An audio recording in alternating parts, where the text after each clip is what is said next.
நதியை போல அப்படியே ஒரு செழிப்பா, சும்மா நீரோட போல இல்லை, வாய்க்காலை போல இல்லை, நதியை போல சமாதானம். இன்னைக்கு சமாதானம் தானே இல்லை. சமாதானம் பாதிக்கப்பட்டிருக்குதா? சமாதானம் இல்லாம தான் உலகத்துல நிறைய பேர் தவிக்கிறாங்க. பணம் இருக்குது, பதவி இருக்குது, புகழ் இருக்குது, எல்லாம் இருக்குது, சமாதானம் மட்டும் இல்லை.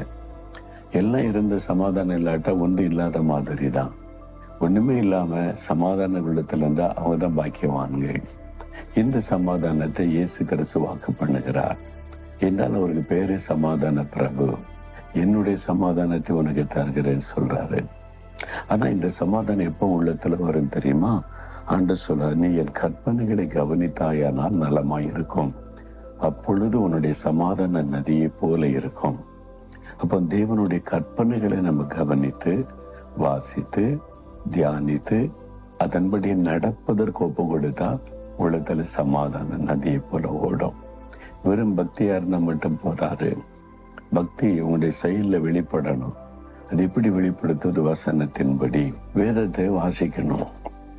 தினமும் இந்த வேதத்தை வாசித்து அந்த கற்பனைகள் ஆண்டவர் என்ன சொல்லியிருக்கிறார் நீ கவனித்து, ஆண்டவரே நான் கீழ்ப்படிந்து நடக்க ஒப்பு கொடுக்கிறேன், கீழ்ப்படியே எனக்கு உதவி செய்யணும்னு ஜெபிச்சா ஆண்டவர் கிருபை தருவார்.